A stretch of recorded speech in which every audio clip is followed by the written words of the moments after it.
Dear students, మనం నిన్నటి క్లాస్లో మార్కెట్ వర్గీకరణ అంటే ఏమిటి, అర్థశాస్త్రంలో అసలు మార్కెట్ అంటే ఎట్లా చెప్పుకుంటాం, అర్థశాస్త్రాన్ని సంబంధించినటువంటి మార్కెట్ విషయానికి వస్తున్నట్టయితే సప్లై అండ్ డిమాండ్ రెండు కలిసి మార్కెట్ నిర్ణయిస్తారనేటువంటి విషయం మనకు అర్థమైంది. సాధారణ భాషలో మార్కెట్ ఒక ప్రత్యేకమైన ప్రదేశంలో క్రయ విక్రయాలు జరిగేటువంటి నిర్ణీత స్థలాన్ని, ప్రదేశాన్ని మనం మార్కెట్ అని చెప్పుకున్నాం.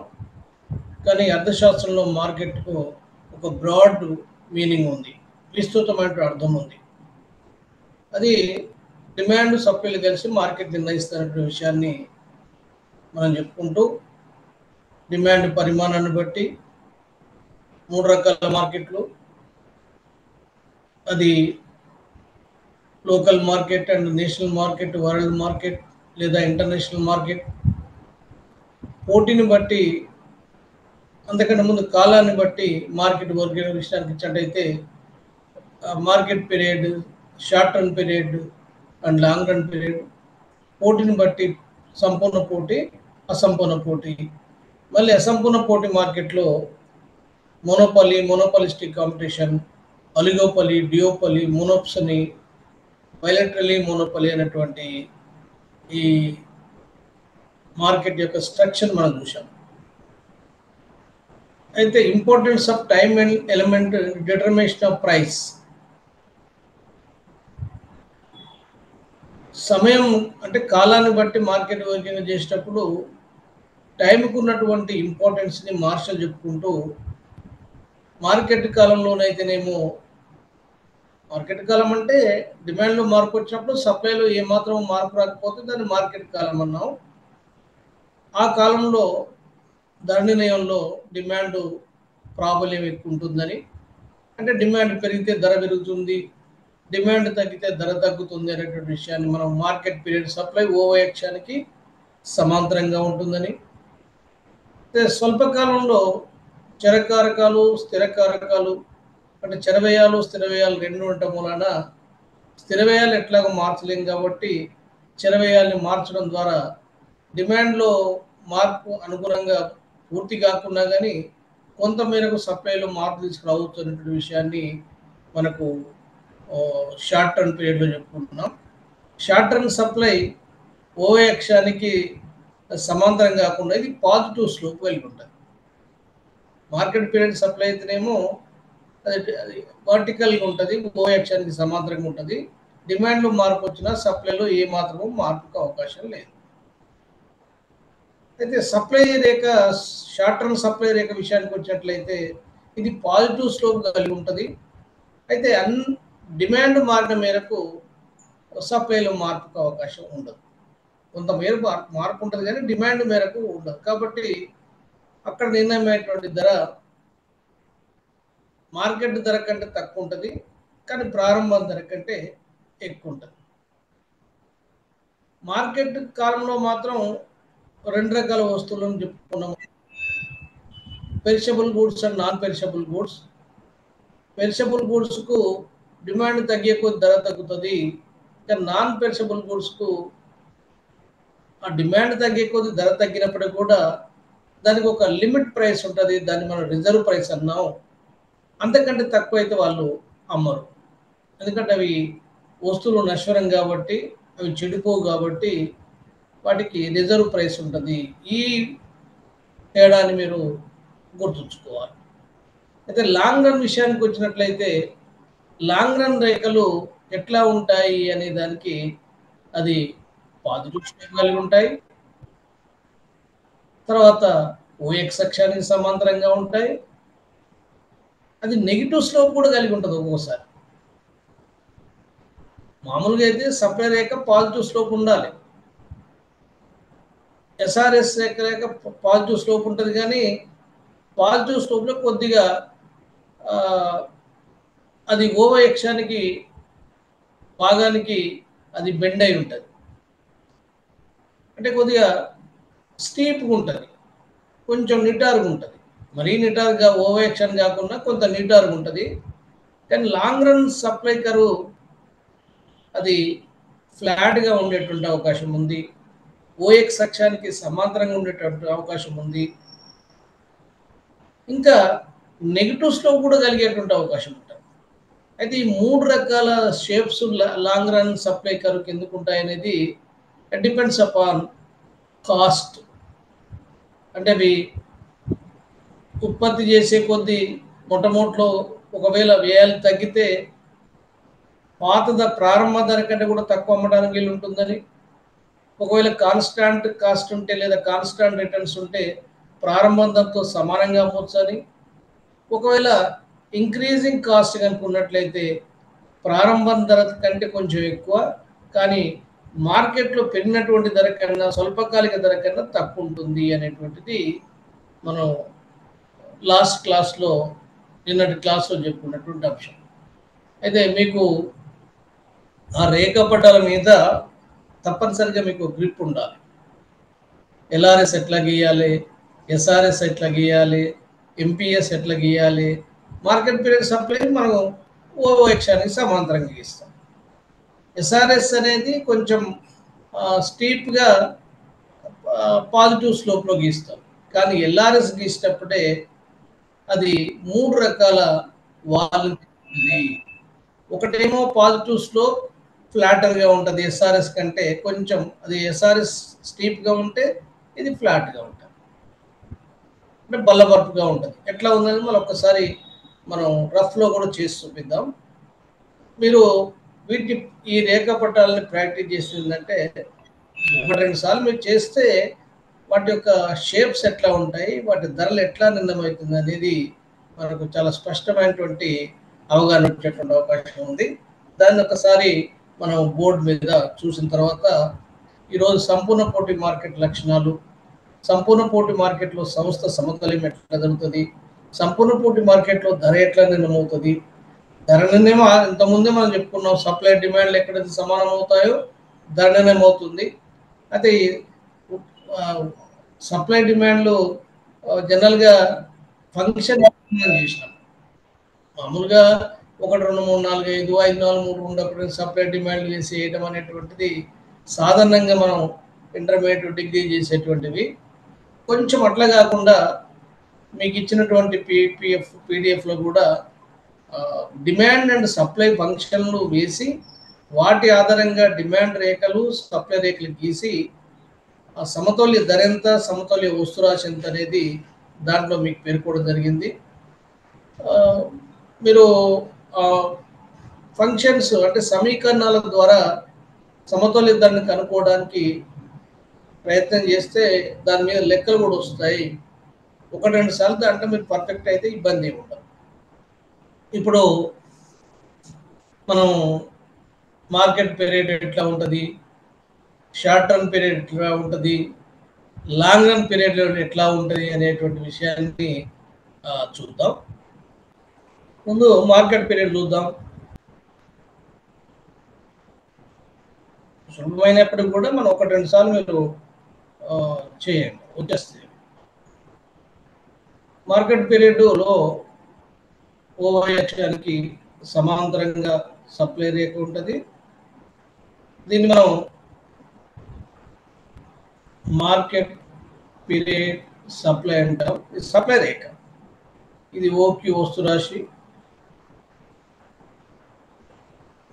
తర్వాత డిమాండ్ రేఖలు గీద్దాం.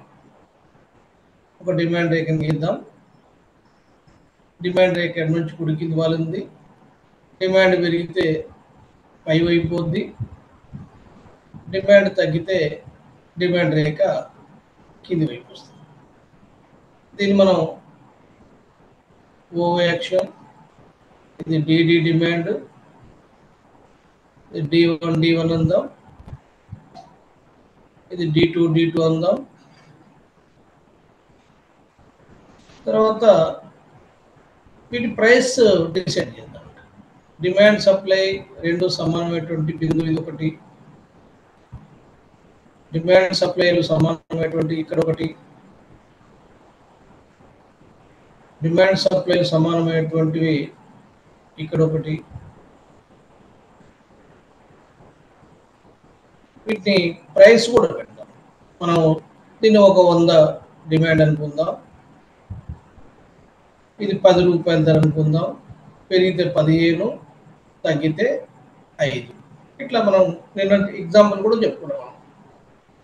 అంటే మొట్టమొదటి డిమాండ్ రేఖ డిడి. ఈ డిడి డిమాండ్ రేఖ మార్కెట్ పీరియడ్ సప్లై రేఖని ఇక్కడ ఈ బిందువు వద్ద ఖండించింది కాబట్టి ధర పి అయింది. దీన్ని మనం 10 రూపాయలు అనుకుందాం. డిమాండ్ 100కి వెళ్ళి 150 పెరిగింది అనుకుందాం. 150 పెరిగితే డిమాండ్ రేఖ కుడివైపు కలుతుంది, అంటే ఇటు షిఫ్ట్ అయింది. కానీ సప్లై ఎంత ఉంది? అదే 100 ఉంది. డిమాండ్ మనం పేపర్ మీద అంటే వాడు మాకు ఎక్కువ కావాలని వినియోగదారులు డిమాండ్ చేస్తున్నారు, కానీ యాక్చువల్గా సప్లై ఎంత ఉందంటే 100 ఉంది. అప్పుడు ఆటోమేటిక్గా ఈ కొత్త డిమాండ్ రేఖ మార్కెట్ పీరియడ్ సప్లై రేఖని E1 బిందు వద్ద ఖండించింది కాబట్టి ఇక్కడ P1 ధర ఏర్పడింది. P1 మనం ఏమన్నాం? 15 రూపాయలు అన్నాం. అంటే డిమాండ్ పెరిగితే ధర పెరిగింది. డిమాండ్ తగ్గింది, D2 డిమాండ్ తగ్గింది, అది ఒక 75 తగ్గింది అనుకుందాం. అంటే ఇట్లా డౌన్ వర్డ్స్ వచ్చింది.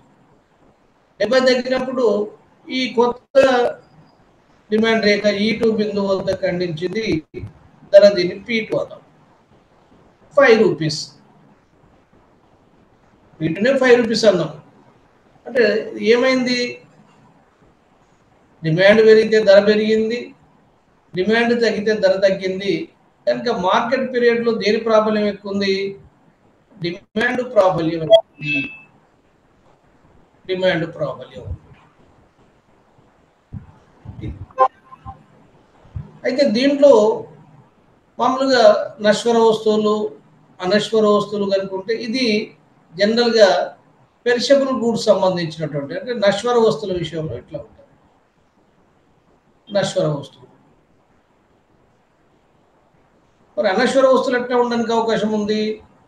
అనశ్వర వస్తువుల విషయంలో దానికి ఒక రిజర్వ్ ప్రైస్ ఉంటుంది. దీనికి దానికి ఉన్నటువంటి తేడా ఒక్కటే. రిజర్వ్ ప్రైస్ని మనం ఎట్లా చూపించాలి? మార్కెట్ పీరియడ్స్ పర్ సప్లై, తర్వాత డిమాండ్, మొట్టమొదటి డిమాండ్, పెరిగిన డిమాండ్,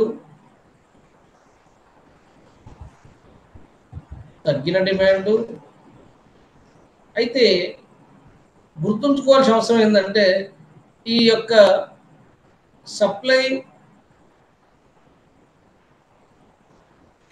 మార్కెట్ పీరియడ్ సప్లై ఇట్లా ఉన్నప్పటికీ దీనికి ఒక ప్రైస్, రిజర్వ్ ప్రైస్ ఉంది. ఆ రిజర్వ్ ప్రైస్ అనేటువంటిదే దీన్ని ఇక్కడ ఆర్ అందాం. Reserve price. మనం దీన్ని ఎగ్జాంపుల్గా మార్కెట్ పీరియడ్ సప్లై, మొట్టమొదటి డిమాండ్ డిడి, ఈ బిందువు వద్ద దీని ధర మనం 10 రూపాయలు అనుకుందాం. ఎగ్జాంపుల్ మనం ఆల్రెడీ ఇచ్చాం కాబట్టి 10 రూపాయలు అనుకుందాం. డిమాండ్ పెరిగింది 15 రూపాయలు. డిమాండ్ తగ్గింది అనుకుందాం. అంటే డిమాండ్ తగ్గినప్పుడు ఇది 5 రూపాయలకు వచ్చింది.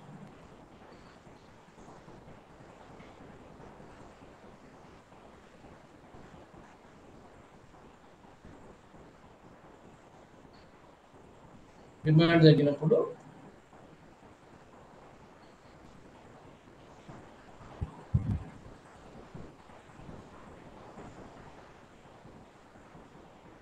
ఇదేం పెరిగింది.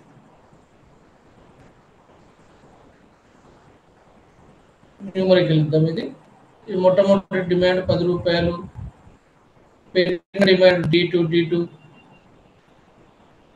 సమతుల్య బిందువు E2, ధర 15 రూపాయలు పెరిగింది.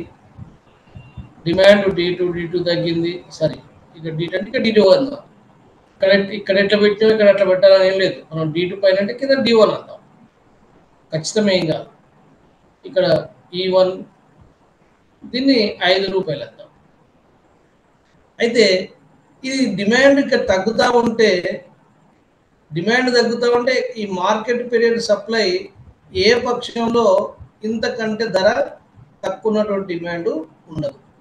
అంటే ఒకవేళ డిమాండ్ రేఖ ఇట్లా కిందికి పోయినా కానీ ఇక్కడ అమ్మడు. ఒకవేళ డిమాండ్ రేఖ ఇట్లా ఉందనుకోండి, ఈ ధరకు అమ్మడం. ఎందుకంటే డిమాండ్ సప్లై రెండు సమానం కావాలి కదా. వాడు ఏ ధరకు అమ్ముతాడు? రిజర్వ్ ప్రైస్కి అమ్ముతాడు. సపోజ్ దీన్ని మనం ఒక 3 అనుకుందాం. 15 డిమాండ్ పెరిగితే ఎక్కువ అమ్ముతాడు, డిమాండ్ తగ్గితే తక్కువ అమ్ముతాడు. కానీ ఏ పక్షంలో ఈ రిజర్వ్ ప్రైస్ కంటే తక్కువ అమ్మడు. ఈ ఎటువంటి వస్తువుల విషయంలో? అనశ్వర వస్తువుల విషయంలో. అనశ్వర వస్తువులు నాన్ పెరిషబుల్ గూడ్స్, అంటే వాటి నిల్వ ఉంచినా చెడిపోకుండా ఉండేటువంటి వస్తువుల్ని నాన్ పెరిషబుల్ గూడ్స్ అంటారు. మీకు ఆల్రెడీ పీడిఎఫ్లో ఉన్నప్పుడు కూడా నేను ఎక్స్ప్లెయిన్ చేసేప్పుడు కూడా రేఖాపటాలు గీయడం ఎట్లా అనే దానికోసమే దీన్ని స్పెషల్గా చెప్తున్నాను. ఇకపోతే మార్కెట్ పీరియడ్ సప్లై 2 రకాలుగా అయిపోయింది.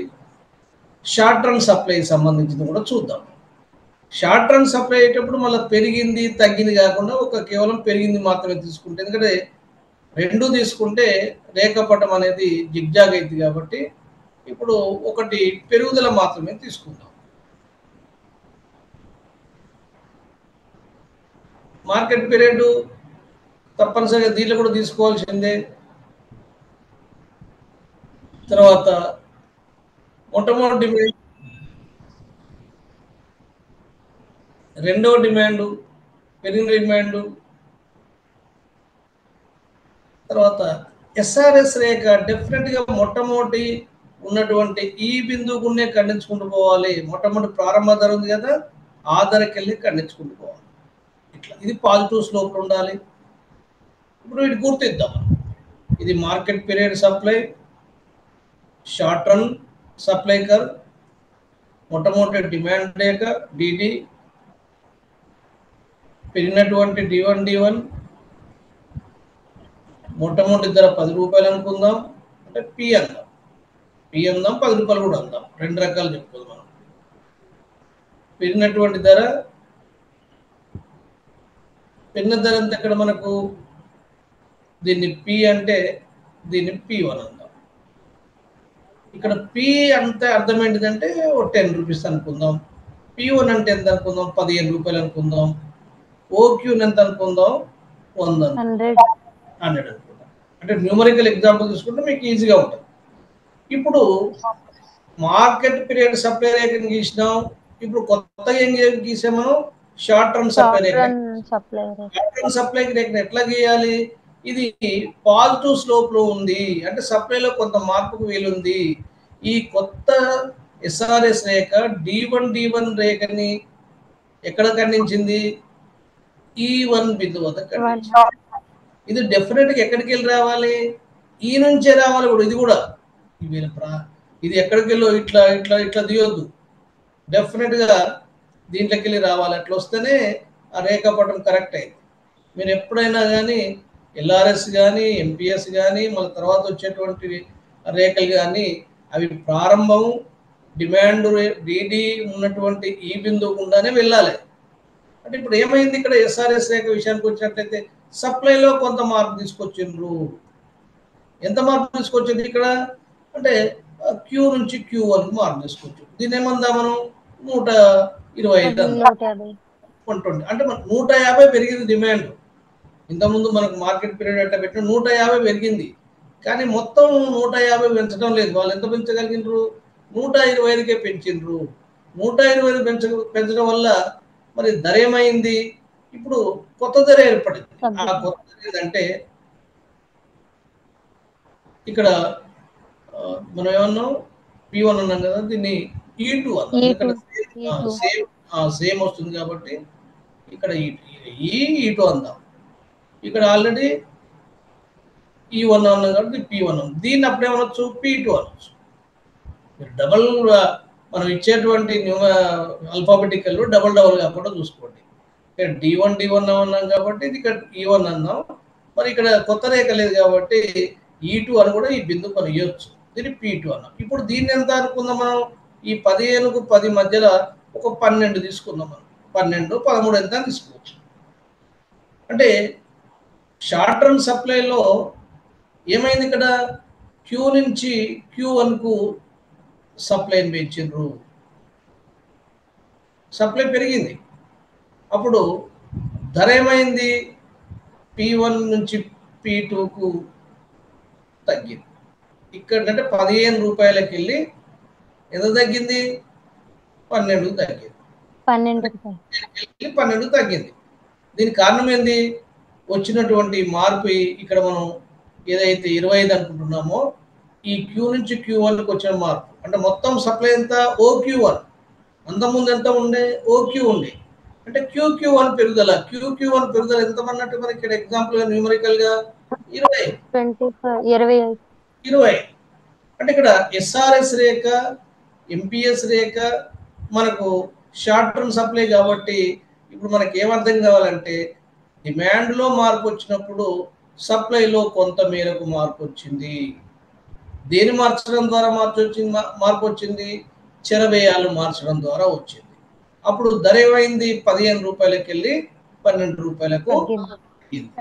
కానీ ఇది మార్కెట్ ధర ప్రారంభం ధర కంటే ఎక్కువే, ప్రారంభం ధర కంటే ఎక్కువే. ఇది షార్ట్ టర్మ్ ఉండేటువంటి రేఖపటం. ఇకపోతే మనకు లాంగ్ రన్లో వచ్చేటువంటి మనకు వచ్చినటువంటి చిక్కలు ఎక్కడంటే లాంగ్ రన్లో LRS రేఖలు SRS లేక MPS కాకుండా దాని యొక్క షేప్స్ డిఫరెంట్ ఉంటాయి. మనం 3 రకాల రేఖలు ఇక్కడ తీసుకోవాల్సి వస్తుంది. 3 రకాల రేఖలు ఏంటిదంటే ఫస్ట్ తీసుకుందాం ఇక్కడ వృద్ధి ప్రతిఫలాలు. వృద్ధి ప్రతిఫలాలు అంటే ఇంక్రీజింగ్ రిటర్న్స్ అండి. Increasing returns. ఇంక్రీజింగ్ రిటర్న్స్ మనం ఇంకేమని చెప్పొచ్చు, డిక్రీజింగ్ కాస్ట్ అని కూడా అనొచ్చు కదా. దాన్ని ఏమనొచ్చు, క్షీణ వ్యయాలు అనొచ్చు. దాన్ని క్షీణ వ్యయాలు అంటే తగ్గుతున్న వ్యయాలు, అంటే డిక్రీజింగ్ కాస్ట్.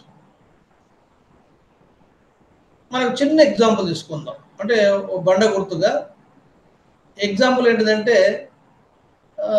అంతకుముందు మనకు ఒక వస్తువు తయారు చేయడానికి ఎంత ఖర్చు అయింది, ఇది సంపూర్ణ పోటీ మార్కెట్ అనుకుందాం, 10 రూపాయలకు అమ్ముతున్నాం. అంటే దాని ఖర్చు కూడా 10 రూపాయలు కాబట్టి సామాన్య లాభాలు ఉంటాయి, ఎక్కడ ఉంటాయి కానీ తర్వాత డిస్కస్ చేద్దాం. కాబట్టి వాడు 10 రూపాయలకి అమ్మిండు. ఎప్పుడైతే ఈ 100 వస్తువులు తయారు చేస్తున్నాడో 100కి వెళ్ళి వాడు 150 వస్తువులకు పెంచిండో, లేదా 125 ఏమో డేటా పెంచిండు, షార్ట్ రన్ లో పెంచిండు. ఇప్పుడు ఎంత పెంచుతున్నాడు, 150 దీర్ఘకాలం. 100కి వెళ్ళి 150 పెంచేటప్పుడు వాడికి కాస్ట్ తగ్గింది అనుకోండి, 10 రూపాయల కంటే కూడా తగ్గింది. అది 8కో 9కో తగ్గింది, 8 తగ్గింది.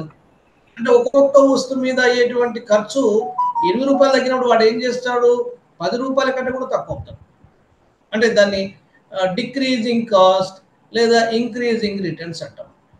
ఇప్పుడు ఉండేటువంటి ధర ఎట్లా ఉండాలి, మార్కెట్ ధర కంటే ఎట్లా ఉండాలి, తక్కువ ఉండాలి. ఏ మార్కెట్ ధర కంటే, ప్రారంభంలో ఉన్నటువంటి ఈ 10 రూపాయల కంటే కూడా తక్కువ ఉండాలి. అంటే 9, 8, 7 ఏదో మనం ఫిక్స్ చేయొచ్చు. రెండోది ఏంటిది, కాన్స్టాంట్ రిటర్న్స్. కాన్స్టాంట్ రిటర్న్స్ అంటే ఏం చెప్పండి, స్థిర ప్రతిఫలాలు. స్థిర ప్రతిఫలాలు. స్థిర ప్రతిఫలాలు అంటే స్థిర వేయాలని అర్థమే కదా. అప్పుడు ఈ 100కి వెళ్ళి 150 ఉత్పత్తి చేసేటప్పుడు వానికి అదే 10 రూపాయలు ఖర్చు అయింది అనుకుందాం. అప్పుడు వాడు ఏం చేస్తాడు, ఈ 10 రూపాయల ధరతో సమానంగా ఉంచుతాడు, ఈ 10 రూపాయలే ఉంచుతాడు. ఇక మూడో స్టేజ్ తీసుకుంటాం, క్షీణ ప్రతిఫలాలు.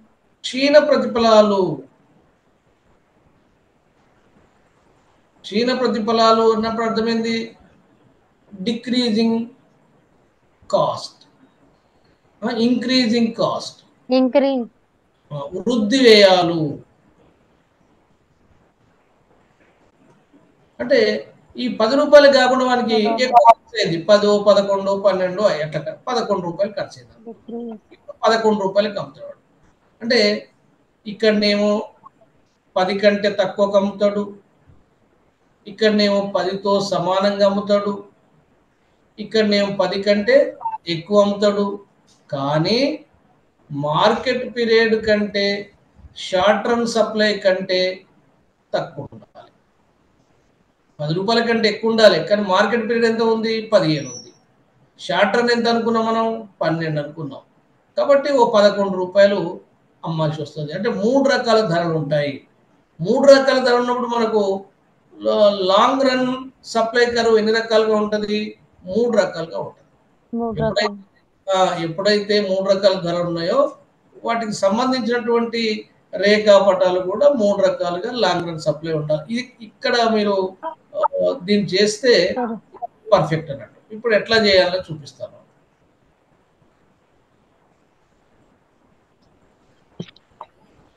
మూడు రేఖల్ని ఇక్కడ పక్క పక్కన గీద్దాను.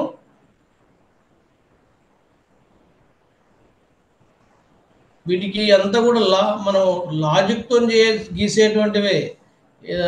సంఖ్యలు తీసుకొని 1కి 2 అని, 2కు మన క్షీణోపాత సిద్ధాంతం గీసినట్టు, లేకపోతే చరానుపాత సిద్ధాంతం గీసినట్టు రేఖలు కావి. ఇది మనకు ఉండేటువంటి కాన్సెప్ట్తో ఆధారంగా గీసేటువంటి రేఖలే. కాబట్టి మీరు ఎప్పుడైనా చూసుకోండి, ఈ ఓఎక్స్ అక్షం గీసుకున్నాం కదా, ఓవై అక్షం గీసుకున్నాం కదా, మనకు ఎంపీఎస్ ఉండాల్సింది. ఈ రేఖ గీస్తే ఏమన్నట్టు? ఎంపీఎస్. మార్కెట్ ఇక్కడ కూడా మార్కెట్ ప్రైస్ గీయాల్సింది. మార్కెట్ పీరియడ్ గీయాల్సింది. ఇక్కడ కూడా మార్కెట్ పీరియడ్ గీయాల్సింది. మూడిట్లో మార్కెట్ పీరియడ్ సప్లై గీసినాం.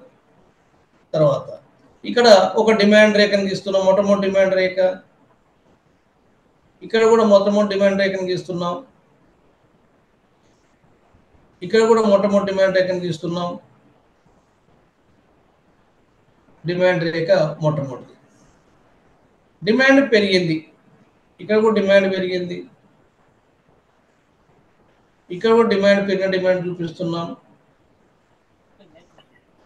ఇక్కడ కూడా పెరిగిన డిమాండ్ చూపిస్తున్నాం.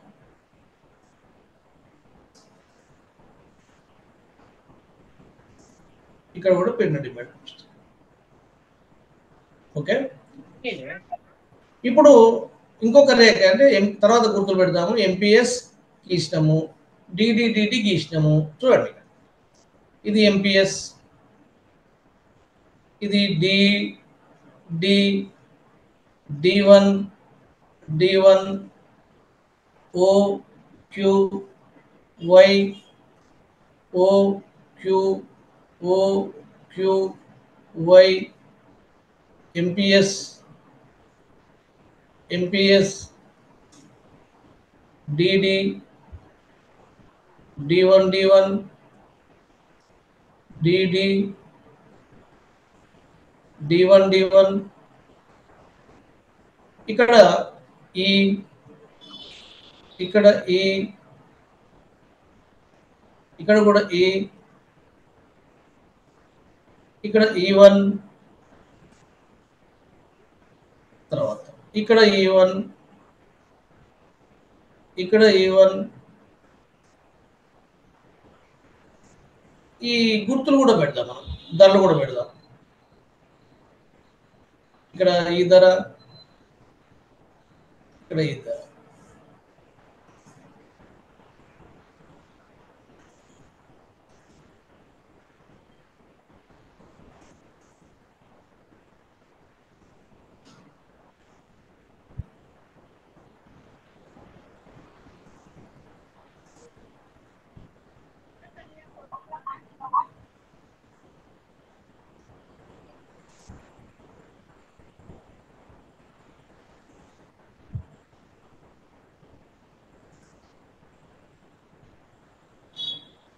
ఓకే, ఇది గుర్తుందాం. P1 P 15 రూపాయలు 12 రూపాయలు రాయడం లేదు, మీకు అర్థమైంది ఉంటుంది. P1. ఇప్పుడు మూడిట్లో కొత్త రేఖ ఏం చేయాలి మనం? ఎస్ఆర్ఎస్. ఇప్పుడు ఒక ఎస్ఆర్ఎస్ గీయాల్సిందే. ఎస్ఆర్ఎస్ మనం గీస్తున్నాం, చూడండి. ఎస్ఆర్ఎస్, ఇక్కడ కూడా ఎస్ఆర్ఎస్ గీస్తున్నాం. అది ఈ బిందువు గుండా పోవాలి.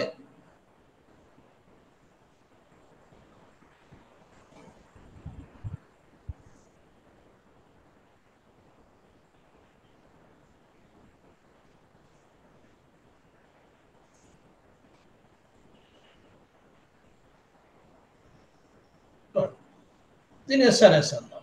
అంటే short run supply, short run supply, short run supply. ఇప్పుడు దీన్ని E2 అందాం, ఎందుకంటే ఆల్రెడీ E1 వచ్చింది కాబట్టి దీన్ని E2 అందాం. E2 అన్న తర్వాత దీన్ని కూడా E2 అందాం, దీన్ని కూడా E2 అందాం. ఇప్పుడు స్వల్పకాలంలో వచ్చినటువంటి ఉత్పత్తి ఎంత అంటే సప్లై ఎంత అనేది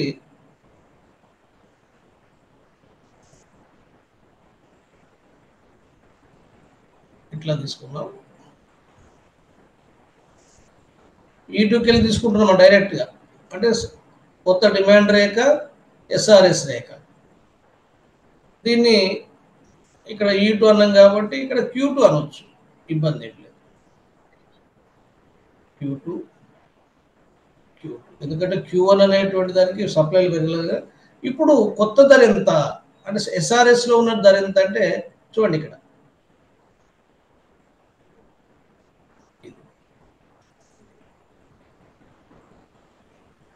ఎక్కడైనా సప్లై డిమాండ్ కావాలి, ధర కావాలంటే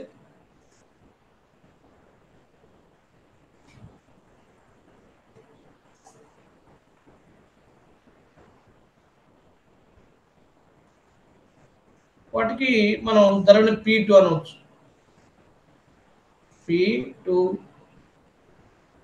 P2 కనపడుతుందా మీకు ఇంతకు? కనిపిస్తుంది. కొద్దిగా స్క్రీన్ పెద్దగా అనుకోండి, ఇంకా మీకు ఇబ్బంది. నేను చెప్పేటప్పుడు, ఎందుకంటే యూట్యూబ్ పోయినప్పుడు స్క్రీన్ పెద్దగా లేం, కానీ ఇది నేను చెప్పేటప్పుడు స్క్రీన్ పెద్దగా చూసుకోండి, ఒక్కొక్క దాన్ని చేసుకోవచ్చు. ఇప్పుడు మనం ఏ రకం గీయాలి? ఇదంతా ఎస్ఆర్ఎస్ ఇచ్చినాము, లాంగ్ రన్ గీయాలి. క్షీణ వేయాలి అంటే డిక్రీజింగ్ కాస్ట్ అన్నట్టు. డిక్రీజింగ్ కాస్ట్ అంటే అర్థమైంది, ఖర్చులు బాగా తగ్గిపోతున్నాయి వస్తుంది. అంటే ఈ మొట్టమొదటి ధర కంటే గుర్తుంచుకోవాల్సింది, ఇక్కడ గుర్తుంచుకోవాల్సింది అంటే ఈ పీ కంటే కూడా ధర తక్కువ ఉండాలి. అంటే ఈ ప్రాంతానికి రావాలి, పీ కంటే కూడా తక్కువ ఉండాలి. పీ కంటే తక్కువ ఉన్నప్పుడు సుమారుగా ఈ ప్రాంతానికి వెళ్తాం. ఇది పీ ధరతో సమానంగా ఉండాలి, ఇక్కడనే గుర్తుపెడుతున్నాను. ఇది పీ ధర కంటే ఎక్కువ ఉండాలి, కానీ P1 P2 కంటే తక్కువ ఉండాలి. ఇప్పుడు మీకు గుర్తుంచుకోవాల్సింది ఏంటంటే ఈ పీ కంటే తక్కువ ఉండాలి. ఇక్కడికి వెళ్ళి మనం చూడండి, డెఫినెట్గా ఈ నుంచే పోవాలి. ఇప్పుడు దీని యొక్క ధర ఎక్కడ ఉండాలి అని చూసుకోండి. ఇక్కడ దీన్ని అప్ టు డిమాండ్ వరకు ఎక్స్టెండ్ చేయండి. అంటే డిమాండ్ ఎక్కడ ఖండించింది అంటే ఈ ప్రాంతంలో ఖండించింది. అంటే కొద్దిగా ఎక్స్టెండ్ చేద్దాం, దీన్ని సరిపోలేదంటే లైను.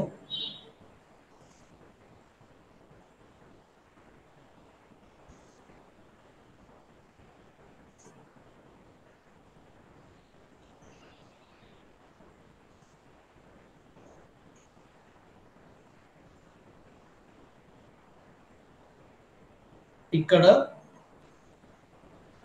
ఈ ధర ఉన్నప్పుడు ఇక్కడికి వెళ్ళి రావాలి, ఈ ప్రాంతంలో అది ఇంటర్సెక్ట్ కావాలి.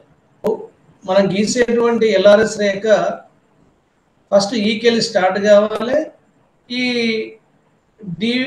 డిమాండ్ రేఖని దీన్ని ఏమందాము E3 అందాం. ఇప్పుడు సప్లై ఎంత అవుతుంది అనే దాన్ని దీన్ని Q3 అందాం. ఈ Q3 అంటే అర్థం ఏంటిదంటే డిమాండ్ ఏ మేరకు అయితే పెరిగిందో 200, సప్లై కూడా ఆ మేరకు పెరిగింది అని అర్థం. అక్కడ ఇంతకుముందు మనం ఉన్నటువంటి ఈ Q2నేమో 100కి వెళ్ళి 125 పెరిగింది, 150 అనుకున్నాం కదా, 100కి వెళ్ళి 125 పెరిగింది. కానీ ఇది ఎంత పెరిగింది? 150 పెరిగింది. అంటే డిమాండ్ ఏ మేరకు అయితే పెరిగిందో సప్లై కూడా ఆ మేరకు పెరిగింది. కాబట్టి ఈ డిమాండ్ రేఖల ఆధారంగా ఎప్పుడైనా డిమాండ్ ధరకు మనకు సమానం కావాలంటే దీన్ని P3 అందాం. ఈ P3 ధరను ముందుగా డిసైడ్ చేసుకుంటే ఇది ఎక్కడైతే డిమాండ్ రేఖను టచ్ అవుతుందో అంటే ఖండిస్తుందో అక్కడ దాకా దీన్ని ఎక్స్టెండ్ చేయండి. చేసిన తర్వాత దీన్ని E3 అని మనం గుర్తించి ఈ గుండా మనకు ఒక లాంగ్ రన్ సప్లైని స్ట్రైట్గా గీయగలిగితే మనకు లాంగ్ రన్ సప్లై వస్తుంది. అట్లా మొట్టమొదటి ప్రారంభ ధర కంటే కూడా ధరని తగ్గించి అమ్మేటువంటి క్షీణ వ్యయాలకు లాంగ్ రన్లో ఉంటుంది. ఇకపోతే ఇది చాలా సులభం అన్నిటికంటే. ఇక అదే ధర కంటే అర్థమైంది, దీన్ని అట్లే డైరెక్ట్గా పొడిగించండి అంతే, ఇది ఏం లేదు. ఇది మనం ఏముందాం, దీన్ని ఇది అంటాం. LRS రేఖ ఎట్లా ఉంటుంది, OX అక్షానికి సమాంతరంగా ఉంటుంది. అప్పుడు Q3 ఇది అంటే Q3 ఇస్ నథింగ్ బట్ ఇక్కడ 150 అని అర్థం. Q3 అంటే అర్థమైంది ఇక్కడ, Q2 అంటే 125, Q3 అంటే 150. ఇప్పుడు చూడండి మూడవది, ఇక్కడ ధర ఎక్కడ ఉండాలి, ఇక్కడ ఉండాలి. అంటే P1, P2, P3 ఇది. దీన్ని స్ట్రైట్గా డిమాండ్ రేఖకు తీసుకుపోండి.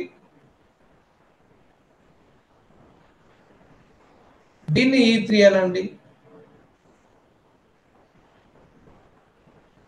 ఇప్పుడు LRS రేఖను ఎట్లా గీయాలి చూడండి ఒకసారి.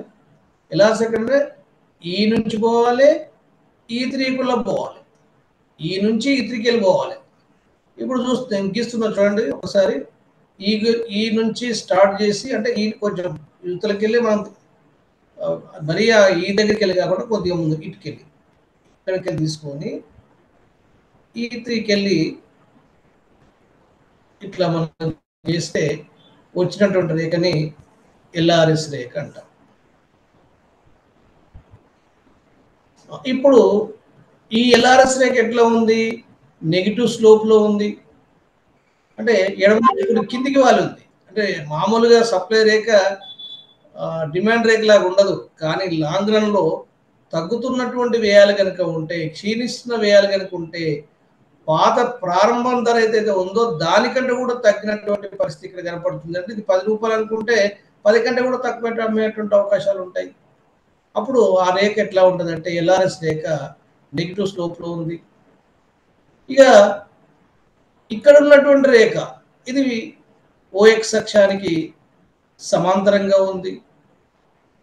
ఇక్కడ ఉన్నటువంటి రేఖ పాజిటివ్ స్లోప్లో ఉంది.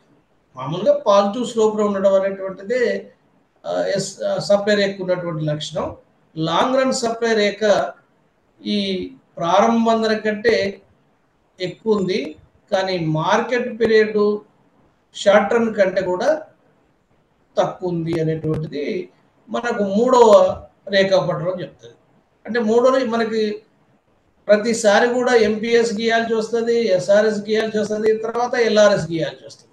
అంటే మనకు MPS మొట్టమొదటి గీయొచ్చింది, ఎట్లా ఉంటుంది ఒక్కదాన్ని చెప్పినాం. SRS చేసినప్పుడు MPS మళ్ళీ SRS చెప్పినాం. LRS చెప్పినప్పుడు MPS తెలవాలి, SRS తెలవాలి, LRS తెలవాలి. LRSలో మళ్ళీ ఎన్ని రకాలు చెప్తున్నాం మనం. ప్రారంభ ధర కంటే తక్కువ, అది నెగిటివ్ స్లోప్. ప్రారంభంతో సమానంగా, అది హారిజంటల్గా OX అక్షానికి సమాంతరంగా. ప్రారంభ ధర కంటే ఎక్కువ, కానీ మార్కెట్ ధర కంటే స్వల్పకాలిక ధర కంటే తక్కువ, అది పాజిటివ్ స్లోప్లో ఉంటుంది. ఈ రకంగా దీర్ఘకాలంలో నిర్ణయమైనటువంటి ధరలో సప్లై ప్రాబల్యం ఎక్కువ ఉంటుంది. ఈ 3 రకాలుగా ఆ ధర నిర్ణయమైనటువంటి అవకాశం ఉంటుంది అనేటువంటిది మనం నిన్నటి క్లాసులో చెప్పుకున్నటువంటి సారాంశం. దీన్ని మీరు రేఖాపటాల ద్వారా పర్ఫెక్ట్గా 1-2 సార్లు గీయగలిగితే, మీరు LRS గీయడం మీకు తెలిస్తే మిగతా అంతా కూడా మనకు చాలా సులభంగా అర్థమవుతుంది. Are you following? అంటే మనకు మైక్రో ఎకనామిక్స్లో ఈ కర్వ్స్ని గీయడం, ఇప్పుడు దీంట్లో ఈ కర్వ్స్ ఆధారం ఏంటిది, కాన్సెప్టే. మనం ఏమైనా లెక్కలు తీసుకున్నామా, ఏమైనా న్యూమరికల్ తీసుకున్నామా, క్షీణోపాంత సిద్ధాంతంలో గాను, లేకపోతే చరణోపాత సిద్ధాంతంలో గాను, ఎటువంటి మ్యాథమెటికల్ కాన్సెప్ట్స్ లేకుండా షార్ట్ రన్ సప్లై తీసుకున్నప్పుడు దాంట్లో మ్యాథమెటికల్గా తీసుకొని దాన్ని రేఖాపటాలు గీసినాం. వీటికి ఏంటంటే అది పెరుగుతుందా తగ్గుతుందా అనే దాన్ని ఆధారంగా చేసుకొని మార్కెట్ పీరియడ్ ఎట్లా ఉంటుంది, షార్ట్ రన్ ఎట్లా ఉంటుంది, అట్లాగే లాంగ్ రన్ ఎట్లా ఉంటుంది అనేటువంటి కాన్సెప్ట్ మనం చాలా క్లియర్గా చెప్పుకున్నాం. మార్కెట్ పీరియడ్ ఎట్లా ఉంటుంది, ఎస్ఆర్ఎస్ ఎట్లా ఎట్లా ఉంటుంది, రేఖల స్వభావం ఎట్లా ఉంటుంది, లాంగ్ రన్ ఎట్లా ఉంటుంది. లాంగ్ రన్లో 3 రకాల లాంగ్ రన్ సప్లై కర్వ్స్ మనకు చూసినాం. ఇదే దీంట్లో ప్రధానంగా టైం ఎలిమెంట్ అంటే ఆ, స- కాల వ్యవధి ప్రాముఖ్యాన్ని మార్షల్ చెప్పుకుంటూ ఈ రకమైనటువంటి ప్రాబల్యాలు అంటే మార్కెట్ కాలంలో డిమాండ్ ప్రాబల్యం, స్వల్పకాలంలో డిమాండు సప్లై రెండింటి ప్రాబల్యం, దీర్ఘకాలంలో సప్లై ప్రాబల్యం అంటే డిమాండ్ ఏ మేరకైతే పెరుగుతుందో ఆ మేరకు పెరగటం కావచ్చు, తగ్గటం కావచ్చు. డిమాండ్లో వచ్చినటువంటి మార్పుకు రెస్పాన్స్గా సప్లై కూడా అదే రెస్పాన్సివ్నెస్ ఉంటే అంటే అప్ టు డిమాండ్ లెవెల్ ఉంటే అప్పుడు డిమాండ్ యొక్క ప్రాబల్యం కాకుండా సప్లై ప్రాబల్యాన్ని దీంట్లో మనం చెప్పుకుంటాం. ఇట్లా కాల వ్యవధి ప్రాముఖ్యాన్ని మార్షల్ చెప్తాడు. ఇక దీంట్లో సంపూర్ణ పోటీ మార్కెట్లో ధర ఎట్లా నిర్ణయం అవుతుందని మనం గతంలో కూడా చెప్పుకున్నాం. ఒక 1-2 మినిట్స్లో దాన్ని చెప్పుకోవచ్చు. అంటే దాన్ని ఎట్లా చెప్పుకుంటామంటే ఆ, మనకు సమీకరణం వేసి డిమాండ్ సమీకరణం, సప్లై సమీకరణం ద్వారా వాటిని చెప్పుకోవడానికి అవకాశం ఉంది. తర్వాత లక్షణాలు ఏంటిది, సంపూర్ణ పోటీ మార్కెట్ లక్షణాలు. లక్షణాలు మనకి ఎందుకు తెలవాలి అంటే సంపూర్ణ పోటీ మార్కెట్ లక్షణాల ఆధారంగానే వాటి యొక్క సమతుల్యాన్ని చెప్పుకుంటాం. లక్షణాలకు ఒక్కొక్క లక్షణానికి దానికి ఒక బ్యాక్గ్రౌండ్ ఉంటుంది. సంపూర్ణ పోటీ మార్కెట్లో ఉన్న ఒక్కొక్క లక్షణానికి ఆ లక్షణం లేకపోతే ఏమవుతుంది అనేది కూడా మనకు పర్ఫెక్ట్ తెలవాలి. ఆ లక్షణం ఉంటేనే ఆ సంపూర్ణ పోటీ మార్కెట్ యొక్క స్థితి మనం చూడగలుగుతాము. ఏదన్నా ఒక లక్షణం మిస్ అయితే ఆ సంపూర్ణ పోటీ మార్కెట్ పర్ఫార్మెన్స్ ఉండదు అనేటువంటిది, అంటే సంపూర్ణ పోటీ మార్కెట్ అట్లా ఉండదు అని మనం చెప్పుకుంటాం. ఇప్పుడు ఉదాహరణకు చాలామంది ఉత్పత్తిదారులు అంటే number of buyers and number of sellers అంటారు. ప్రొడ్యూసర్స్ అండ్ కన్జ్యూమర్స్ లార్జ్ నెంబర్లో ఉంటారు అని. లార్జ్ నెంబర్లో ఉంటుంది అంటే కాంపిటీషన్ తీవ్రంగా ఉంటుంది, వినియోగదారుల మధ్య పోటీ ఉంటుంది, ఉత్పత్తిదారుల మధ్య పోటీ ఉంటుంది. అంటే ఏ ఒక్కడో ఉత్పత్తి చేస్తేనేమో వాడు మొనోపల్ అయిపోతాడు, వాడి డామినేషన్ ఉంటుంది, వాడి ప్రాబల్యం ఉంటుంది. ఏ ఒక్కడో కొంటేనేమో అక్కడ వినియోగదారుడు తన ఛాయిస్ ఉంటుంది. అంటే వినియోగదారుల సంఖ్య అపరిమితంగా ఉంది, లార్జ్ నెంబర్లంగా ఉంది, ఎక్కువ సంఖ్యలో ఉంది. అట్లా అమ్మేవాళ్ళు కొనేవాళ్ళు ఎక్కువ సంఖ్యలో ఉన్నప్పుడు ఆ వస్తువు వీడు కంట్రోల్ చేయలేడు, అంటే కన్జ్యూమర్ కంట్రోల్ చేయలేడు, ప్రొడ్యూసర్ కూడా కంట్రోల్ చేయలేడు. కాబట్టి మార్కెట్లో ఆ వస్తువు యొక్క ధర ఏమవుతుంది అంటే డిమాండ్ సప్లై కలిసి వస్తువు ధర నిర్ణయిస్తారు. డిమాండ్ సమీకరణం ద్వారా డిమాండ్ రేఖని, సప్లై సమీకరణం ద్వారా సప్లై రేఖ తీసుకొని అది ఎట్లా సమతుల్యం జరుగుతుంది అనేటువంటి చెప్పుకున్న తర్వాత సంపూర్ణ పోటీ మార్కెట్ లక్ష్యాలు చెప్పుకుంటాం. సంపూర్ణ పోటీ మార్కెట్లో ఉన్న లక్షణాలు చెప్పుకున్న తర్వాత సంస్థ ఎట్లా సమతుల్యం అవుతుంది. సమతుల్యం కావడం అంటే ఏంది, తన వస్తూత్పత్తిని ఎక్కడో దగ్గర నిలుపుదల చేసేటువంటి పరిస్థితిని సమతుల్యం అంటాము. ఎందుకంటే ఎన్ని వస్తువులు ఉత్పత్తి చేసినా అమ్ముడు పోతాయి. మరి సంపూర్ణ పోటీ మార్కెట్ యొక్క ప్రధాన లక్ష్యం ఏంటంటే ఒక ధర వద్ద ఎంత వస్తువు రాసినా అమ్ముకోవచ్చు వాడు. అట్లా అమ్ముకున్న మరి ఎంత వస్తువు రాసిన ఉత్పత్తి చేస్తాడు, దానికి ఒక లిమిట్ ఉంటుంది కదా. ఆ లిమిట్ని ఏమంటామంటే ఇక్కడ ఈక్విలిబ్రియం ఆఫ్ ద ఫర్మ్ అంటాం. అయితే ఈక్విలిబ్రియం ఆఫ్ ఫర్మ్ వాటి యొక్క ఆ సంస్థకి ఎక్కడ ఉత్పత్తిని తన నిలుపుదల చేస్తుంది, ఒక విరామ స్థితి అనొచ్చు. అది మరి ఎక్కడ ఆపేస్తుంది, ఆ ఆపేసేటువంటి దశనే మనం ఈక్విలిబ్రియం అంటాము. ఆ ఈక్విలిబ్రియం లేవంటే కండిషన్స్ ఏంటివి, అంటే నియమాలు ఏంటివి, నిబంధనలు ఏంటివి అనేటువంటిది మనం సంపూర్ణ పోటీ మార్కెట్ లక్ష్యంలో చూస్తాం. మరి ఆ సంపూర్ణ పోటీ మార్కెట్లో స్వల్పకాలంలో లాభాలు రావచ్చు, నష్టాలు రావచ్చు, లక్షణాల్లోనే ఉంది. అది స్వల్పకాలంలో అధిక లాభాలు రావచ్చు, నష్టాలు కూడా రావచ్చు, సామాన్య లాభాలు కూడా రావచ్చు. కానీ దీర్ఘకాలంలో డెఫినెట్గా సంపూర్ణ పోటీ మార్కెట్లో ఉన్నటువంటి సంస్థలు ది నార్మల్ ప్రాఫిట్స్ని పొందాలి. సూపర్ నార్మల్ ప్రాఫిట్స్ కానీ లాస్ కానీ మనం సంపూర్ణ పోటీ మార్కెట్లో ఉండవు. In the long run, short రన్లో ఉండవచ్చు. అయితే నార్మల్ ప్రాఫిట్స్ అంటే ఏంటివి, సూపర్ నార్మల్ ప్రాఫిట్స్ అంటే ఏమిటివి, లాస్ అంటే ఎట్లా మనం గుర్తించవచ్చు, సంపూర్ణ పోటీ మార్కెట్ సంస్థ సమతుల్యమే కాకుండా అవి లాభాలతో ఉన్నాయా, నష్టాలతో నడుస్తున్నాయా, సామాన్య లాభాలతో నడుస్తున్నాయా అనేటువంటి విషయాన్ని మనం రేఖాపటం ద్వారానే అర్థం చేసుకోవాల్సి వస్తుంది. అంటే ఎట్లా లాభాలు ఉన్నాయని చెప్పగలుగుతున్నాము, ఎట్లా నష్టాలని చెప్పగలుగుతాము రేఖాపటం చూసి, అంటే రేఖల యొక్క స్వభావాన్ని బట్టి, రేఖల యొక్క వాటి యొక్క నేచర్ని బట్టి, అవి ఉన్నటువంటి స్థితిని బట్టి అది లాభాలతో నడుస్తున్నాయో నష్టాలతో నడుస్తున్నాయో వెంటనే చూసి మనం చెప్పొస్తుంది. ఇప్పుడు మనం ముందుగా సంపూర్ణ పోటీ మార్కెట్లో సమతుల్యం ఎట్లా జరుగుతుంది అంటే గతంలో మనం చెప్పుకున్నప్పటికీ కూడా ఒకసారి రిఫరెన్స్ చేసుకుందాం. మళ్ళీ ఒకసారి చూడండి. అయితే ఇక్కడ ఈ పట్టిక అనేటువంటిది మనం ఏదో ఇట్లా సప్లై డిమాండ్ ఇట్లా టకా టకా గీసింది కాదు. దీనికి ఆధారం ఏంటిదంటే ఒకసారి ఇక్కడ చూడండి.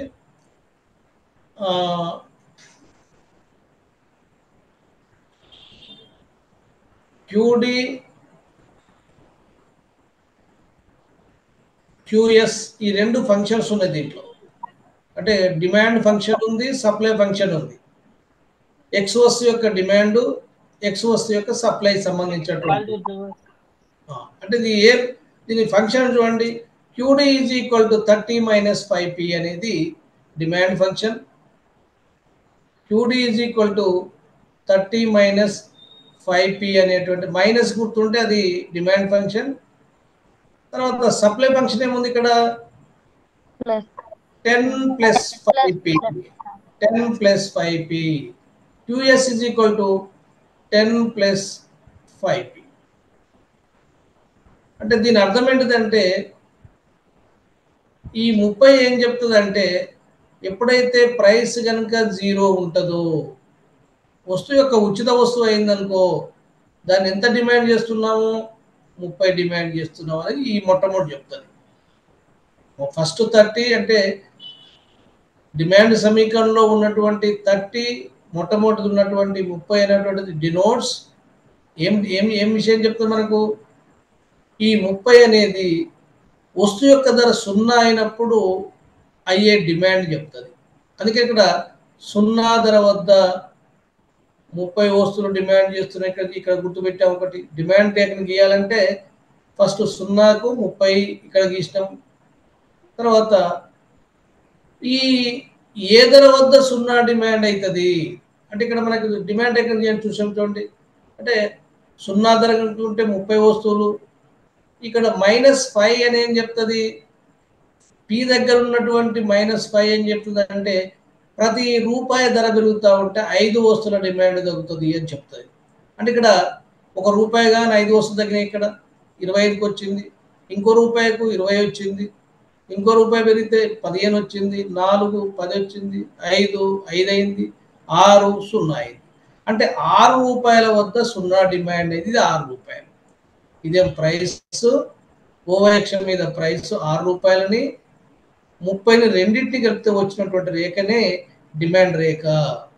మరి సప్లై రేఖ ఏంది, ఫస్ట్ 10 ఏం చెప్తుంది, 0 ధర వద్ద అయ్యేటువంటి సప్లై. ఇది మామూలుగా 0కి ఎవరు సప్లై చేయకున్నా కానీ సప్లై సమీకరణలో ఓసారి మైనస్ కూడా ఉండొచ్చు. ఇది -5 అనో -4 అనో లెక్క కరెక్టే వస్తుంది.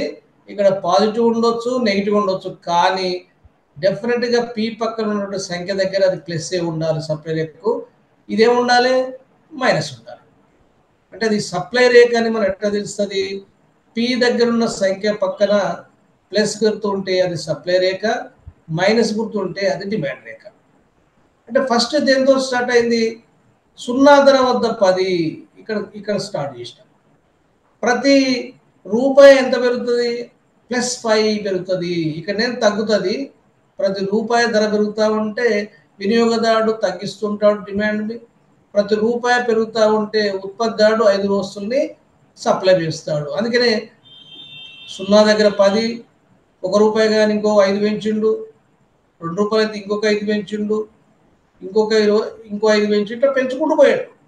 అంటే మనకు ₹6 దగ్గర అంత ఇంకా పెంచుతాడు. ₹7 అయితే 45 కూడా చేస్తాడు. కానీ మనకు అవసరం లేదు అంతవరకు. అయితే ఇక్కడ అట్లా 10, 15, ఇది 15, ఇది 20, 25, 30, 35, 40 ఇట్లా గీసినటువంటి రేఖనే సప్లై రేఖ. ఈ రెండెక్క రేఖలు ఎక్కడ ఖండించుకున్నాయి? ఈ బిందువు వద్ద ఖండించుకున్నాయి. అప్పుడు ఈ బిందువు వద్ద కింద 20 వస్తువులేమో డిమాండ్ సప్లై అయింది. స్ట్రైట్గా ఎంత అయింది? ₹2 ధర అయింది. ₹2 ధర వద్ద సప్లై డ్యూటీ అంటే సమతౌల్య ధర ఎంత ఉందంటే ₹2. సమతౌల్య డిమాండ్ ఎంత అంటే 20 వస్తువులు. కాబట్టి ఇది సమతౌల్య ధర, ఇది సమతౌల్య డిమాండు. ఇట్లా మనం రేఖాపటం ద్వారా దీన్ని దేని ఆధారంగా చేసినామంటే ఈ ఫంక్షన్ ఆధారంగా చేసినాము. ఇది మామూలుగా మనం ఎట్లా ఇస్తాము? ఇట్లా మనకు మీకు తెలిసినంత వరకు ఏంటంటే ప్రైస్, డిమాండ్, సప్లై ఇచ్చినప్పుడు 1, 2, 3, 4, 5 డిమాండ్ అయితే 5, 4, 3, 2, 1 సప్లై అయితే 1, 2, 3, 4, 5 అంటే తక్కువ ధర వద్ద తక్కువ సప్లై, ఎక్కువ ధర వద్ద ఎక్కువ సప్లై. ధర పెరుగుతూ ఉంటే సప్లై పెరిగింది. డిమాండ్ ఏమైంది? తక్కువ ధర వద్ద ఎక్కువ డిమాండు, ధర పెరుగుతూ ఉంటే డిమాండ్ తగ్గింది. ఇట్లా మనం గీస్తాం. కానీ ఈ గీసినటువంటి డిమాండ్ పట్టిక ఏంటిదంటే దీన్ని ఆధారంగా గీసినటువంటిది. అంటే demand function and supply function ఆధారంగా గీసినటువంటిది. ఇట్లా ఇచ్చినప్పుడు మనం ఈ రేఖాపటం గీయకుండా కూడా ధరను కనుక్కున్నాం మనం. QD is equal to 30 - 5P. ఎందుకంటే కొంతమంది లేట్ కమర్స్ కూడా ఉన్నటువంటి వాళ్ళకు కొంచెం ఇబ్బంది అనిపించవచ్చు. ఎందుకంటే ఇదో చూడకపోతే దీన్ని చూడండి. QD is equal to 30 - 5P. QS is equal to 10 + 5P. మనకు తెలిసింది ఏంటంటే QD is equal to QS కావాలి. సమతౌల్యం అంటే డిమాండ్ సప్లై సమానం కావాలి కదా. అప్పుడు 30 - 5P is equal to 10 + 5P. ఈ సంఖ్యలను ఒక దగ్గర తీసుకొద్దాం. 30 ఇక్కడ ఉంది కదా, 10 ఇటు వస్తే 10 అవుతుంది.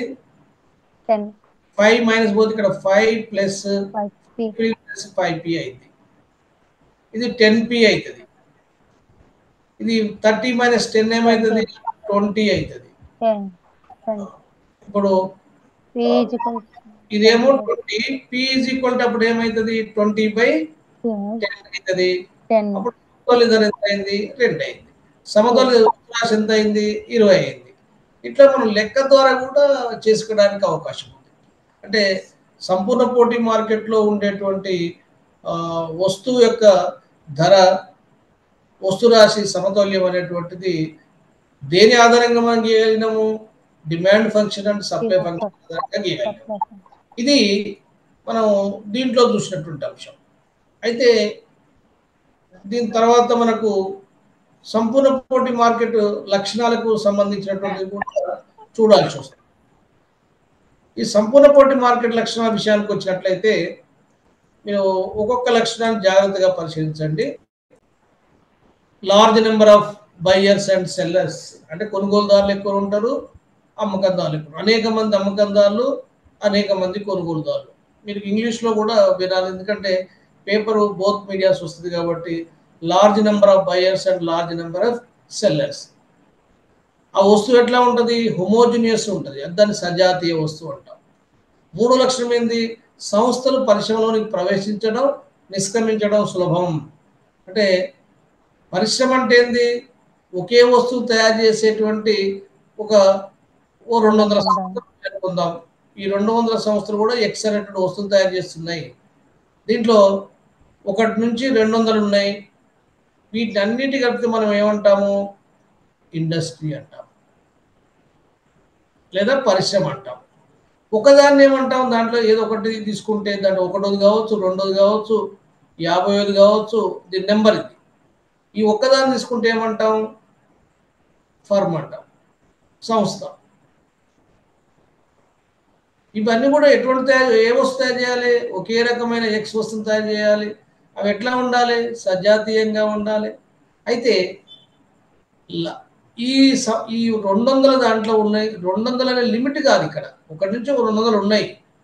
కొత్తవి కూడా దాంట్లో ఎంటర్ కావడానికి అవకాశం ఉంది, ప్రవేశించడం.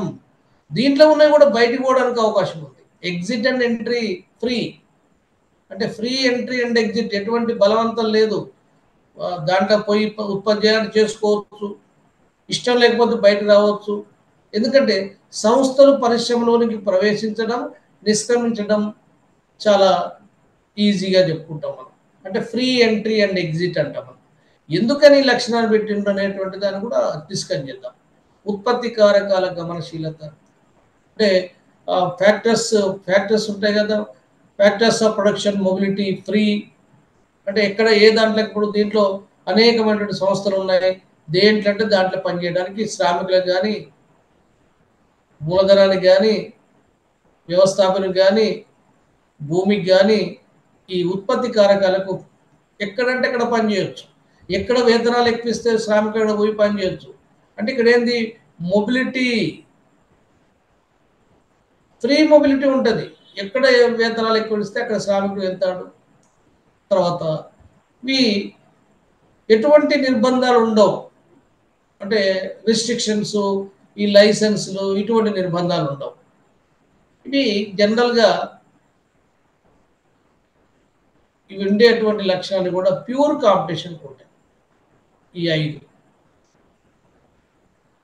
ఇక మార్కెట్కు సంబంధించినటువంటి సంపూర్ణ పరిజ్ఞానం, అంటే ఏ వస్తువుకి ఎంత ధర, ఏ వస్తువుని మనకు ఎంత తయారైంది అనేటువంటి పర్ఫెక్ట్ నాలెడ్జ్ ఇటు ఉత్పత్తిదారులకు ఉంటుంది, అటు వినియోగదారులకు ఉంటుంది. ఇది కనుక ఉంటే ఇది ఇంకోటి రవాణా వ్యయాలు ఉండవు, అంటే ఎటువంటి ట్రాన్స్పోర్ట్ ఖర్చులు ఉండవు. అటు ఇటు పోవడానికి, వస్తువులు తీసుకురావడానికి నో ట్రాన్స్పోర్ట్ ఖర్చు. అంటే అన్ని ప్రాంతాల్లో ఆ వస్తువు ఉత్పత్తి అయినప్పుడే ట్రాన్స్పోర్ట్ ఖర్చు ఉండదు. ఇవి కనుక ఉంటేనేమో, ఇవే ఉంటేనేమో ప్యూర్ కాంపిటీషన్. ఇవి కూడా కలిసి ఉంటే దాన్ని ఏమంటాం? ప్యూర్ కాంపిటీషన్కు పర్ఫెక్ట్ కాంపిటీషన్కు ఉన్నటువంటి తేడా కదా ఒకటి. అంటే ప్యూర్ కాంపిటీషన్ కంటే కూడా పర్ఫెక్ట్ కాంపిటీషన్లో కొన్ని లక్షణాలు ఏమున్నాయి? ఎక్స్ట్రా ఉన్నాయి కదా, ఎక్కువ ఉన్నాయి. ఒకటే. అయితే ఇక్కడ ఒక్కొక్క దాన్ని చూద్దాం. అనేక మంది అమ్మకందారులు, అనేక మంది కొనుగోలుదారులు ఉంటే ఏమవుతుంది? కొనుగోలుదారులు చాలా మంది ఉంటే కొనుగోలుదారుల మధ్య పోటీ ఉంటుంది. ఎవడన్నా ఒకటి నాకు నేను ఆ వస్తువును కొనని భీష్మించుకున్నాను అనుకోండి, మిగతా వాళ్ళు కొనకుండా ఉంటారా? మిగతా వాళ్ళు కొంటారు కదా. కాబట్టి వీడు భీష్మించుకొని కూర్చుంటే ఆ వస్తువును కొననంటే ఆ వస్తువు డిమాండ్ ఏం పడిపోదు. ఎవడన్నా ఒక ఉత్పత్తిదారుడు నేను ఆ వస్తువును అమ్మని కూర్చున్నాను అనుకోండి, ఉత్పత్తి చేయనని కూర్చున్నాను అనుకోండి, వాడు ఒక్కడు చేయకపోతే చాలా మంది చేసేవాళ్ళు ఉన్నారు. కనుక ఏ ఒక్క ఉత్పత్తిదారుడో, ఏ ఒక్క వినియోగదారుడో మార్కెట్ని ప్రభావితం చేసేటువంటి అవకాశాలు ఉండవు. కాబట్టి అమ్మకందారులు కానీ, కొనుగోలుదారులు కానీ, ప్రొడ్యూసర్స్ కానీ, కన్జ్యూమర్స్ కానీ అధిక సంఖ్యలో ఉంటారు. అట్లా ఇంకోటి ఏంది? ఆ వస్తువు ఎట్లా ఉంది? సజాతీయంగా ఉంటుంది, హోమోజినియస్గా ఉంటుంది. హోమోజినియస్ ఉండడానికి కారణం ఏంటిదంటే ఆ వస్తువు ఒకటే ధరకు అమ్ముడు పోవాలి. ఒకటే ధరకు అమ్ముడు పోవాలంటే ఎట్లా ఉండాలి? In all respect equal characteristics ఉండాలి. ఒకటి ఎక్కువ, ఒకటి తక్కువ, ఒకటి ఒక వస్తువు నాణ్యతగా ఉందనుకోండి, లేకపోతే డిఫరెంట్ కలర్లో ఉందనుకోండి, దానికి అట్రాక్ట్ కావడానికి అవకాశం ఉంటుంది. ఏ సంస్థ తయారు చేసేటువంటి వస్తువు అయినా ఎట్లా ఉండాలి? అది హోమోజినియస్గా ఉండాలి. మనం నిన్నటి క్లాస్లో కూడా చెప్పుకున్నాం, వ్యవసాయ వస్తువులకు మనం హోమోజినియస్ ఉంటుంది కాబట్టి వాటిని మాత్రం చెప్పుకుంటాం. సాధారణంగా వాస్తవ ప్రపంచంలో మన సంపూర్ణ పోటీ మార్కెట్ చూడలేం. అంతో ఇంతో చెప్పుకోవాల్సి వస్తే అగ్రికల్చర్ ప్రొడక్షన్ మాత్రం చెప్పగలుగుతాం. ఇక మూడో లక్షణం ఏంటిదంటే సంస్థలు పరిశ్రమలోనికి ప్రవేశించడం కానీ, నిష్క్రమించడం కానీ ఎటువంటి ఇబ్బంది లేదు. అంటే free entry and exit. Entry అంటే ప్రవేశం, ఎగ్జిట్ అంటే బయటికి రావడం. చాలా సులభంగా పోవచ్చు, చాలా సులభంగా రావచ్చు. చాలా సులభంగా ప్రవేశించడానికి, నిష్క్రమించడానికి ఉన్నటువంటిది ఏమైందంటే ఒకవేళ సంస్థ బాగా లాభాలతో ఉన్నదనుకోండి, బాగా లాభాలు వస్తున్నాయి, సంస్థ ఎక్స్ తయారు చేసేటప్పుడు ఎక్స్ తయారు చేసేటువంటి సంస్థలు బాగా లాభాలతో ఉన్నాయనుకోండి, లాభాలతో ఉంటే ఏమైంది, కొన్ని సంస్థలు ప్రవేశిస్తాయి దాంట్లోకి, ఎక్కువ ఉత్పత్తి కావడం వల్ల లాభాలు ఏమవుతాయి, అవి డిసప్పియర్ అవుతాయి, తగ్గిపోతాయి. ఒకవేళ నష్టాలతో కూడుకునే అనుకోండి, నష్టాలు ఉంటే ఏమవుతాయి, కొన్ని బయటికి బయటికి వెళ్ళిపోయినప్పుడు ఉత్పత్తి తగ్గుతుంది. కాబట్టి మళ్ళీ వాళ్ళకు అంటే దీని అర్థం ఏంటిదంటే, లాభాలు కానీ అధిక లాభాలు కానీ నష్టాలు కానీ ఈ స్వల్పకాలంలో రావచ్చు. కానీ దీర్ఘకాలంలో ఏమైందంటే, లాభాలు కనుక ఉంటే కొన్ని సంస్థలు ప్రవేశిస్తాయి, నష్టాలు కనుక ఉంటే కొన్ని సంస్థలు బయటికి వెళ్ళిపోతాయి. కాబట్టి దీర్ఘకాలంలో ఎటువంటి లాభాలు ఉండాలి, సామాన్య లాభాలు. ఈ సామాన్య లాభాలు ఉండటం వల్లనే ఈ సంస్థలకు ఫ్రీ ఎంట్రీ అండ్ ఎగ్జిట్ అనేటువంటిది మనం చెప్తాం.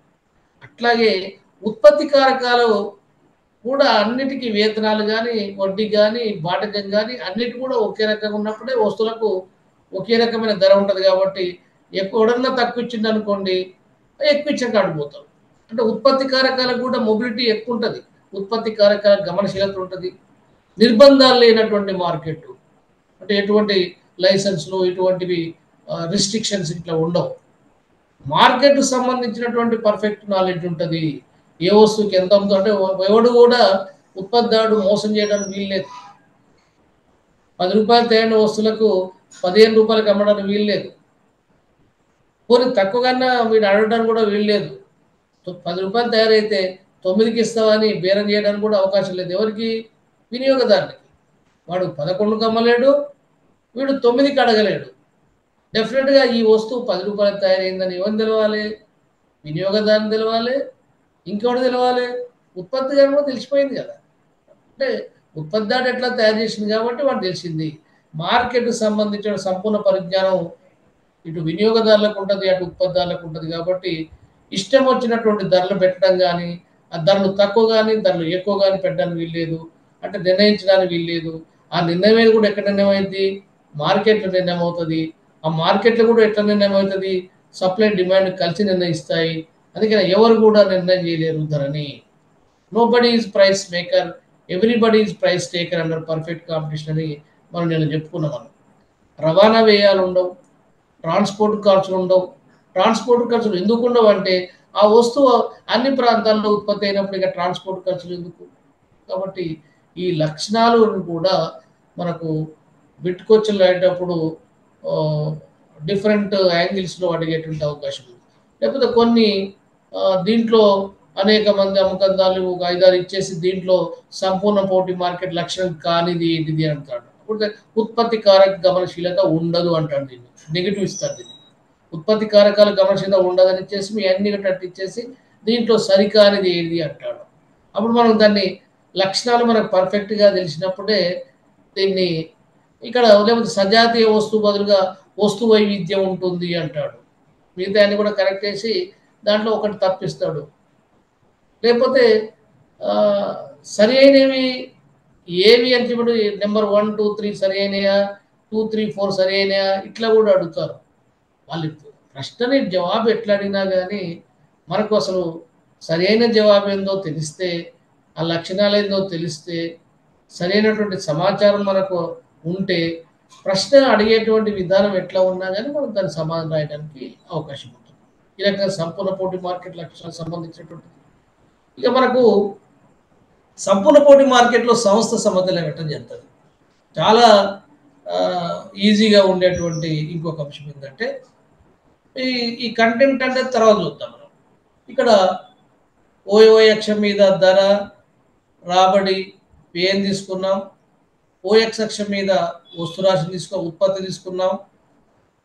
ఈ గ్రీన్ లైన్లో ఉన్నటువంటి P L AR is equal to MR is equal to P is equal to D అని చెప్పింది. మనకు రాబడి రేఖల్లో సంపూర్ణ పోటీ మార్కెట్ లక్షణాలు ఏంది? సగటు రాబడి, ఉపాధి రాబడి, ధర, డిమాండ్ ఒకటే రేఖ మీద ఉంటాయి. దీన్ని ఒకవేళ మనం ఇక్కడ 10 రూపాయలు అనుకున్నట్టయితే ఎంత ఉత్పత్తి చేయడానికి అవకాశం, ఎంత ఈ ధర వద్ద ఎంత వస్తు రాశి అయినా అమ్మడానికి వీలుంది. కానీ ఎక్కడో దగ్గర ఉత్పత్తి సమతుల్యం కావాలి. ఆ ఉత్పత్తి సమతుల్యాన్ని ఏమంటున్నాం? Marginal cost is equal to, ఇక్కడ యావరేజ్ రెవెన్యూ ఉంది, మార్జినల్ రెవెన్యూ ఉంది, ఫీ ఉంది, డిమాండ్ ఉంది. కానీ మనకు కావాల్సింది ఏంటంటే marginal cost is equal to marginal revenue అనేది సంస్థ సమతుల్యానికి ఉన్నటువంటి కండిషన్. సంపూర్ణ పోటీ మార్కెట్లో ఇంకో కండిషన్ ఏంటంటే మార్జినల్ రెవెన్యూ కరువుని మార్జినల్ కాస్ట్ ఎక్కడికి వెళ్ళి ఖండించాలి? ఇది మార్జినల్ కాస్ట్, ఇది మార్జినల్ రెవెన్యూ. యావరేజ్ రెవెన్యూ కానీ మనకు కావాల్సింది ఏంది?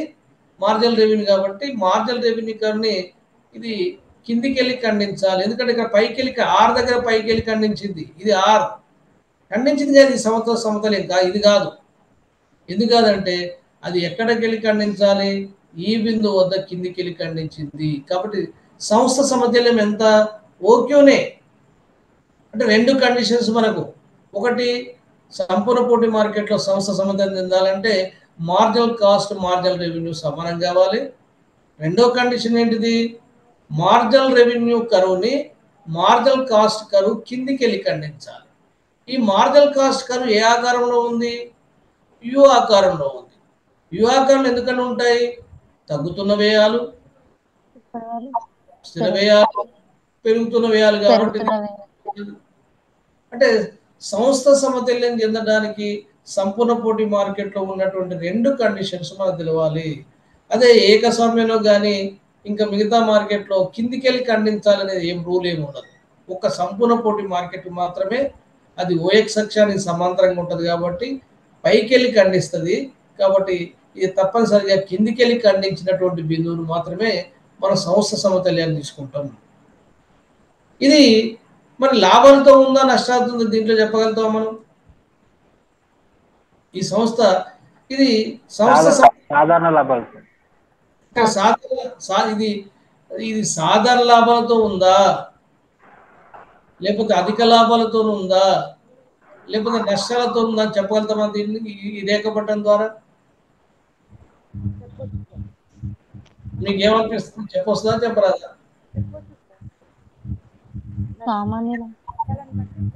చెప్పొస్తా చెప్పరాదా?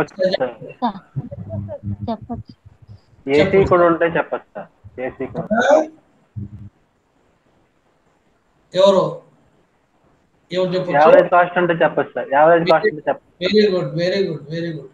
మార్జినల్ కాస్ట్ ఒక రేఖ ఉంటే మనం లాభాల నష్టాల అధిక లాభాలని చెప్పలేం. దీంట్లో యావరేజ్ కాస్ట్ కరువును ప్రవేశపెడితేనే అది లాభాల నష్టాలని అర్థమైంది. మీకు ఇక్కడ చూడండి, చూడండి,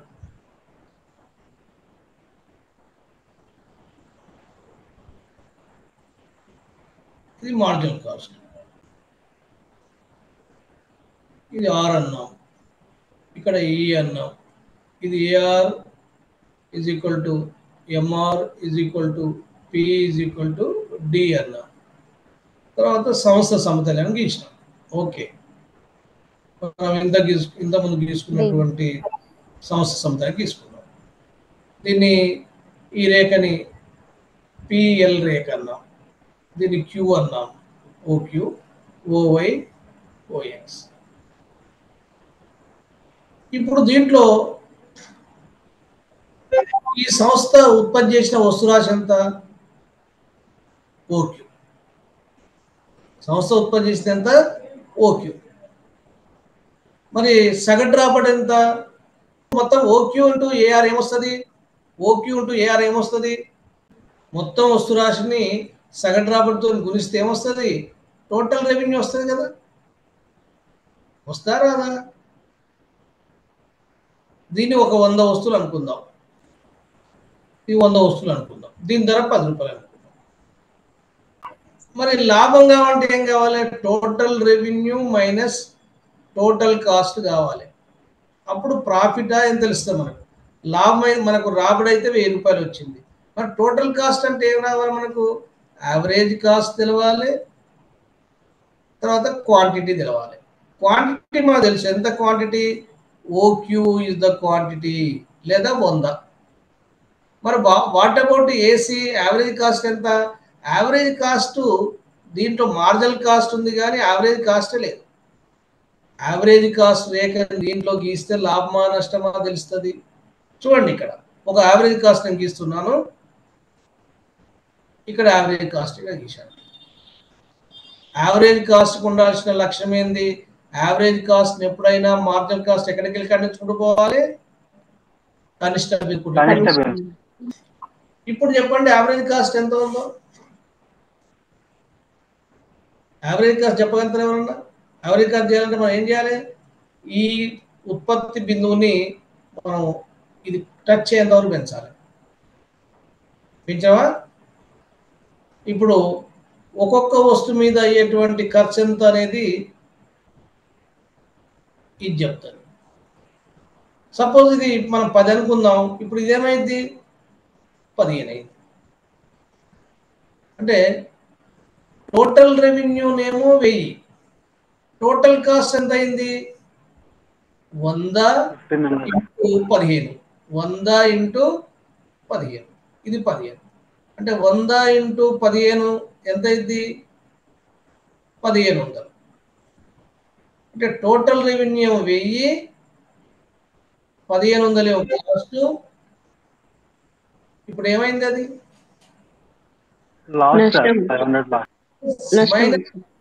ఈ భాగం ఏందో చెప్పగలుగుతారా మీరు? ఇప్పుడు లాస్. ఆ భాగం ఏంటిది? లాస్.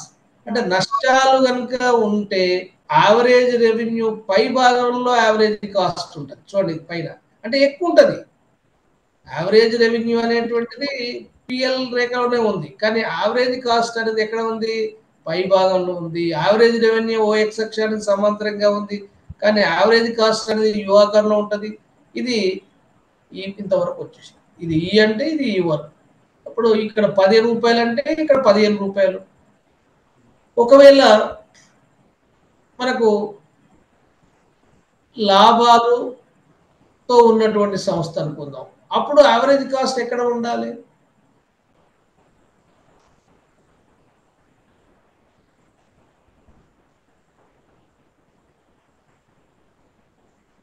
చూడండి, ఇక్కడ యావరేజ్ కాస్ట్ ఇస్తున్నాను.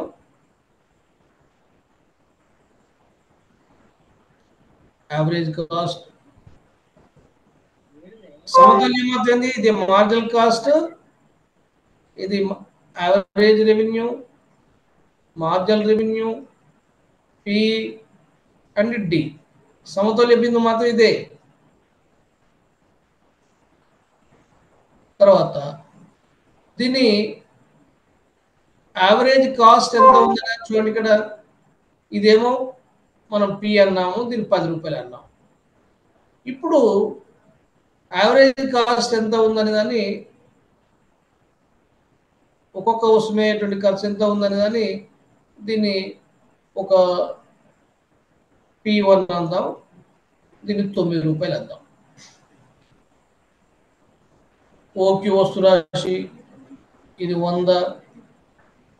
ఆల్రెడీ నాకు ఏఆర్ ఇంటూ ఓక్యూ ఎంత తెలిసింది? ఏఆర్ ఇంటూ ఓక్యూ ఎంత అయింది? 10 × 1000. ఇప్పుడు ఏసీ ఇంటూ ఓక్యూ, ఏసీ ఎంత? 9 × 100 = 900. Total revenue = 1000, total cost = 900. ఇదేంటంటే మనం ఈ భాగము 100. 100 అంటే అర్థమైంది, ఇది 1 రూపాయి, ఇది 100 వస్తువులు. 100 × 1, ఒక్కొక్క వస్తువు మీద ఎంత ప్రాఫిట్ వచ్చింది? 1 రూపాయి చొప్పున. ఈ భాగం అంతా కూడా ఇది ప్రాఫిట్ భాగం. అంటే ప్రాఫిట్ రావాలంటే యావరేజ్ రెవెన్యూ కిందికి వెళ్ళి యావరేజ్ కాస్ట్ ఈ ఉత్పత్తి రేఖని ఖండించాలి. మరి సామాన్య లాభాలు అంటే ఏంటి? సామాన్య లాభాలు అంటే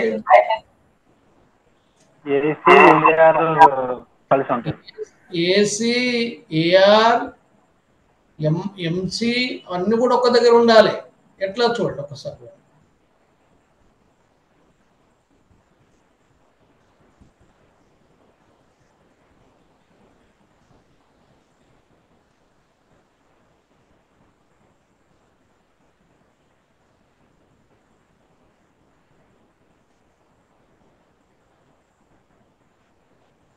ఇది ఎంసీ,